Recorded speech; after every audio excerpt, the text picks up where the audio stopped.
الحمد لله وكفى وسلام على عباده الذين اصطفى أما بعد فأعوذ بالله من الشيطان الرجيم بسم الله الرحمن الرحيم وإذ يرفع إبراهيم القواعد صدق الله العظيم. Respected ulama karam and my dear brothers and children and sisters, assalamu alaikum wa rahmatullah. One of the great sunnahs of all the prophets has been that wherever they go, they first build the house of Allah. In the Quran we are told about Ibrahim alayhi salam, وَإِذْ يَرْفَعُ إِبْرَاهِيمُ الْقَوَائِدَ مِنَ الْبَيْتِ وَإِسْمَاعِيلُ. That Ibrahim, the first thing he did was to build the house of Allah. And Rasulullah sallallahu alayhi wa sallam, when he migrated to Medina, what did he do? Which place did he go to? Come on, yeah, you've all been to Quba, Masjid Quba, where and then near it, he went to another masjid where, he did the Jummah. And then from there, he came to Madinatul Munawwara. And what did he do there? He built a masjid. Masjid was first, and then his hujarat. Isn't that true? And once he had built the masjid, he was there 24/7. What was he? 24/7. And in that is an amazing sunnah, which I think your amazing imam and leader, Maulana Rabbani, has carried out, which is that he stayed here 24/7. Isn't that right? You know, there is a leader, and then there is a super leader. A super leader is three things rolled into one vessel. Mashallah, you're a super leader as well, I know, in education. And what is a super leader? Super leader is a commander, he's a leader, he's a manager. Those are three processes, three very different jobs. Any of you who knows management will know a commander. Commander is a commander because of his authority, because he has been invested authority. Okay? So mashallah, you know, you've got a commander, you've got a leader, you've got a manager rolled into one to make a super leader. Now he is a student of the Grand Mufti of Pakistan, Hazrat Allama Professor Mufti Munibur Rahman, Maddallahu Zillahu, Hafizahullahu. He's the student. Now just imagine if the student is like that, what would the Grand Mufti be like? Let me say a few words about Mufti Sahib, because you know this is an occasion to celebrate our Faizan Islam's achievement, and inshallah, you know, this is just the beginning, and this is the difference between having a masjid built and run and thought about by a scholar and a mosque built by ordinary committees. There's a difference. This becomes the hub, inshallah. Hub kaise aapne hub yani hub muhabbat ali hub wo bhi hai, lekin hub in English actually means the pivotal place, the central place of a society. Okay, this is a hub. It is a community center.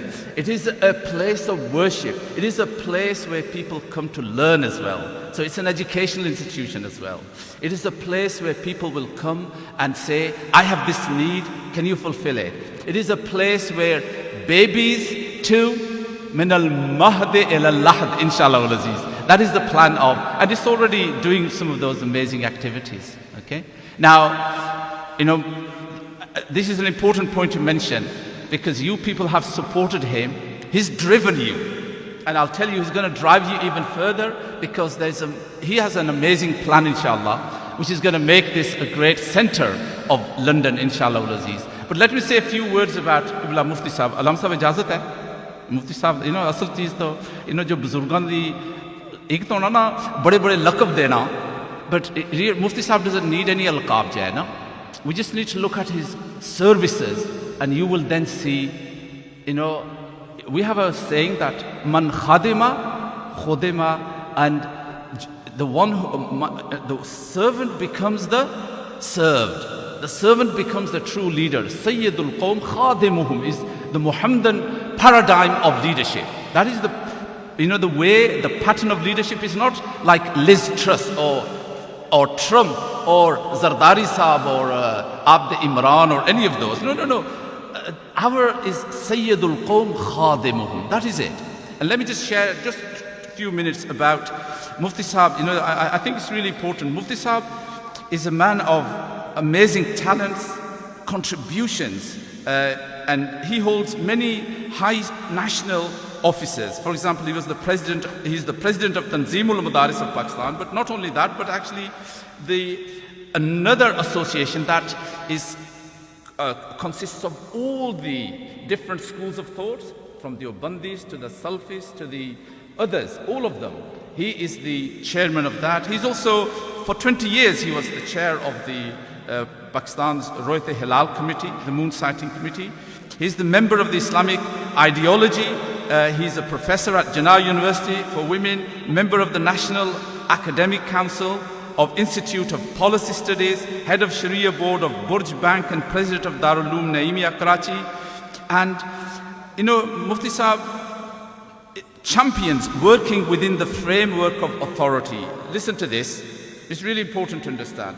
Mufti Saab he champions working within authority because he has been vested the authority to teach, explain the Quran, the Sunnah, and the fiqh of Islam.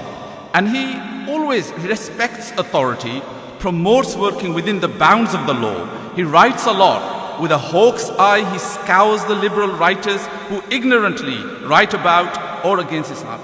At this moment in Pakistan, there are many tendencies and there are many waves. A lot of them are sadly secularist or anti-Islamic. MashaAllah, Mufti Saab always looks at what they're doing, what they're saying, and then he writes about them, counters them. And that is not easy to do in Pakistan, It's dangerous, but he does it. I've, alhamdulillah, translated some of his writings on that, and they're collected in this amazing book called The Reformation of Beliefs and Practices of Ahl Sunnah wal Jamaat. In these are 10 very powerful fatwas of Mufti Saab about some of the wrong practices amongst the Muslims in Pakistan. And it's not easy to speak out against. And there are lots of ulama behind those, and lots of people. So he's actually, I really invite you all to get this, okay?